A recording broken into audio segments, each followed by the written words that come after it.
كي دايرين؟ لاباس عليكم بخير؟ اليوم ان شاء الله غادي نحضر معكم هذا الكيك اللي كيجي كيك عائلي بهذا الحجم، هذا حجم كبير. ودابا ندوزو ان شاء الله للطريقه ديال التحضير والمكونات ديال هذا الكيك. ودابا غادي ندوزو للمقادير. هنا 4 البيضات، هاد الحبات البيض بحراره المطبخ بطبيعه الحال، لانه الا كانوا من الثلاجه تيكونوا شويه ما كيخلوش الكيك ديالنا يطلع. باش ما خديتو البيض بحراره المطبخ كيطلع. المهم كنديروا 4 حبات البيض. هذه واحد الكيكه بحجم كبير. بسم الله. عفوا، واحد قشره البيض،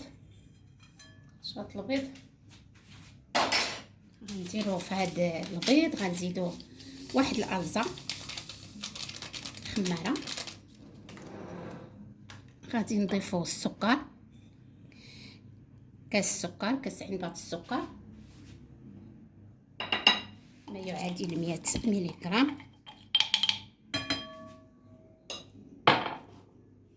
غادي نعمروه بالزيت.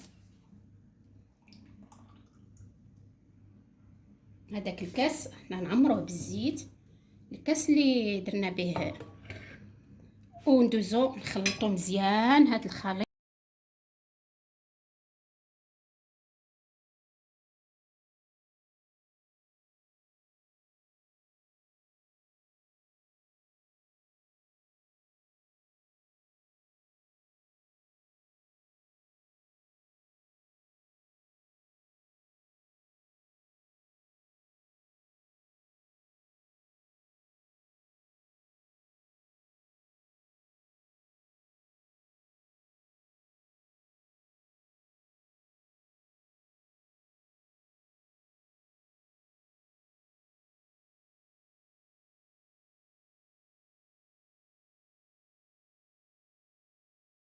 قطرة الخل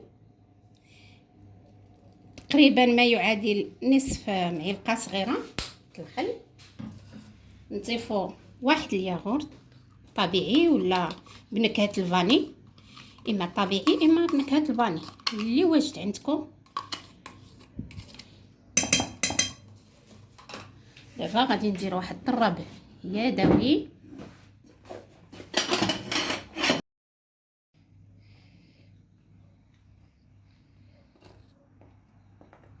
الدقيقه البنات تيبقى على حسب المقادير اللي الخليط ديالنا، انه الكل كيعرف كاين الدقيق اللي كيتشرب وكاين اللي لا. المهم تيبقى دائما على حسب الخليط. نستمروا بهذه الطريقه هذه. هاد نضيفوا ان شاء الله الخميره ديالنا. غادي نضيفوا هاد 2 خمارات الخميره البنات، تغربلوها مع الدقيق الله يحفظكم، لحقاش الخميرات هي تيكونوا فيها شتي هاد الحبيبات هادو، وتيبقاو لينا هكا الا ما دوزنا. ونستمروا. دابا غادي نقسموا الخليط، غادي نديروا ليه كاكاو بودر،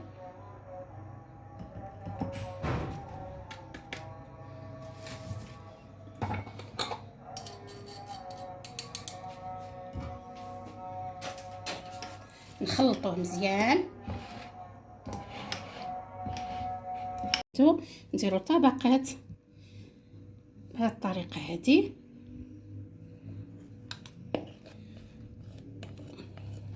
طلعوا المول الفوق ونهبطوا.